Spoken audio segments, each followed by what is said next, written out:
Ja, hallo. Heute begrüßen wir Holger Werner, Mannschaftsführer von Bayern München, der Frauenmannschaft. Hallo erstmal. Hallo, Ralf. Ähm, Meine erste Frage an dich, wie ist das erste Wochenende bisher gelaufen? Das erste Wochenende ist traumhaft gestartet. Wir haben 2 Punkte geholt mit einem ganz großen Sieg. 5:1 gegen Hemer, das hätten wir uns vorher nie gedacht. Und und der Blick auf die Tabelle zeigt uns auf der ersten Stelle. Das ist etwas, was wir nie dachten, das eintreten kann. Okay. Wie lange machst du das schon? Ich mache das jetzt, glaube ich, 7 Jahre bei den Frauen und habe davor schon andere Mannschaften halt als Mannschaftsführer betreut. Aber jetzt hier 7 Jahre und das ist ganz gut. Wir sind da 3-mal aufgestiegen und halt auch 2-mal abgestiegen. Okay. Warum Frauen? Meine Freundin spielt in der Mannschaft und ich habe die am Anfang einfach mal begleitet. Ja. Und dann haben die anderen Frauen gemeint, ja, wenn du da bist, dann könntest du auch den ganzen Orga-Quatsch machen. Ja. Und so haben die mich dann gefragt, das mit der Abteilungsleitung abgeklärt und dann mache ich das jetzt eigentlich ganz gern. Gibt es Unterschiede zwischen Frauenmannschaften oder Männermannschaften oder hast du auch schon mal Männermannschaften begleitet, Mannschaftsführer gemacht? Deutliche Unterschiede eigentlich. Die Frauen haben ein bisschen höhere Ansprüche an die Organisation. Also das muss vorher feststehen und man kann nicht so spontan machen, ja, macht halt einfach mal oder sowas, sondern die wollen es dann schon genauer wissen. Und auch man muss gucken, dass auch immer schön gemeinsame Zeit dabei ist. Das bedeutet? Lieber mal ruhig eine Stunde früher fahren oder eine Stunde später zurückfahren. Einfach, dass die noch mehr Zeit haben, sich auch untereinander zu ratschen. Das machen die eigentlich ganz gern, weil wir haben auch Spielerinnen aus Österreich, die trifft man natürlich nicht allzu oft und das ist für die wichtiger. So, wenn die Männermannschaft war immer froh, ja bitte auf den Punkt, wir kommen 1 Minute vor Spielbeginn an und fahren dann auch gleich wieder.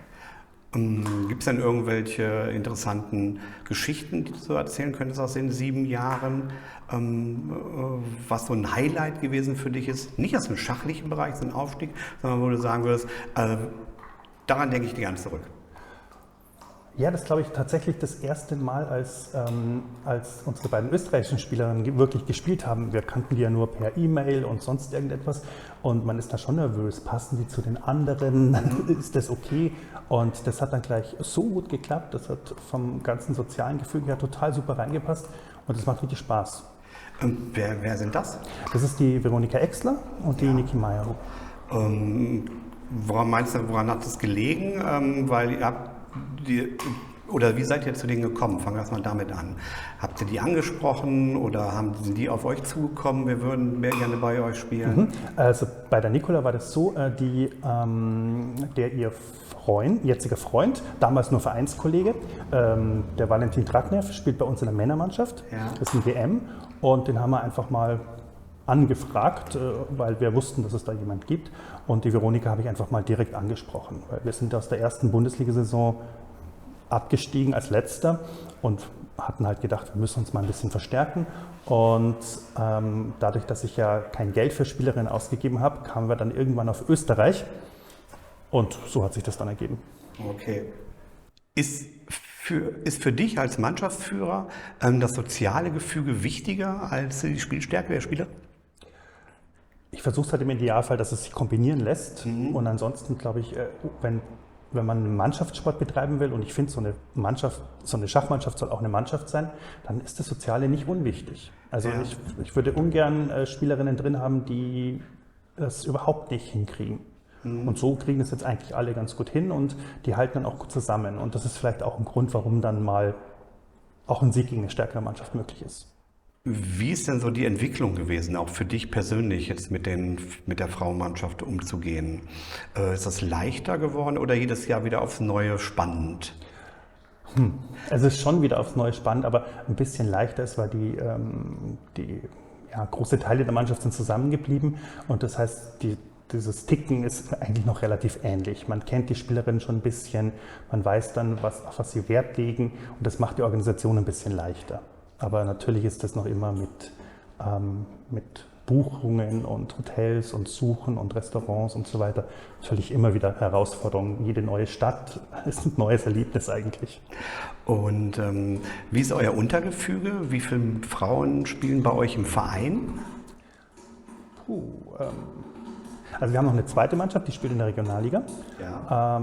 Bei uns im Verein selber, denke ich, müssten es ungefähr 20 sein. Ja. Und mit den Gastspielerinnen aus anderen Münchner Vereinen sind wir halt dann, glaube ich, so 28 oder so etwas.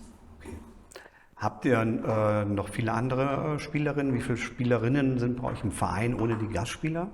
Das müssten gute 20 sein. Und das ist schon mal, glaube ich, ein ganz guter Unterbau. Und wir haben jetzt auch noch zwei relativ gute Jugendspielerinnen, aber die sind halt noch U10 und U12. Also das wird noch ein bisschen dauern, bis wir die heranführen. Und ansonsten haben wir natürlich mit der Svenja Butenant natürlich schon auch im Verein eine sehr, sehr starke Jugendspielerin, die halt nur heute nicht kann. Trainiert ihr auch mit den Frauen und mit den Mädchen oder wie sieht euer Training aus? Also die Jugendspielerinnen werden trainiert. Im Endeffekt hat da der Roman Widoniak da das Heft in der Hand. Die Österreicherinnen sind Nationalspielerinnen, die kriegen dort dann Training. Und die anderen sind halt auch über alle Vereine verstreut. Und es gibt natürlich bei uns im Verein immer mal wieder ein bisschen Training, aber es ist jetzt nicht kein extra Frauentraining. Okay. Ja, möchtest du noch irgendetwas sagen, so für den Ausblick der Saison? Wie sieht es aus? Schafft ihr einen Klassenerhalt oder wird es eher schwierig oder sehr schwierig?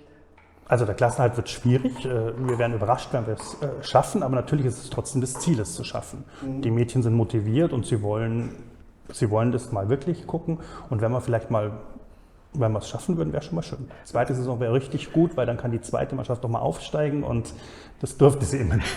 Ach so, okay. Ja gut, mit dem 5-1 gegen Hema, ne, damit habt ihr schon eine gewisse Grundlage geschaffen. Ja. Ne? Wie machst du das mit dem Reisen beim nächsten Mal? Beim nächsten Mal Schwäbisch Hall werden wir wieder mit dem Zug anreisen von München und mal gucken, wer noch spielt. Aber normalerweise fahren wir eigentlich fast immer mit dem Zug. Nur bei weiteren Strecken wird dann bei uns geflogen.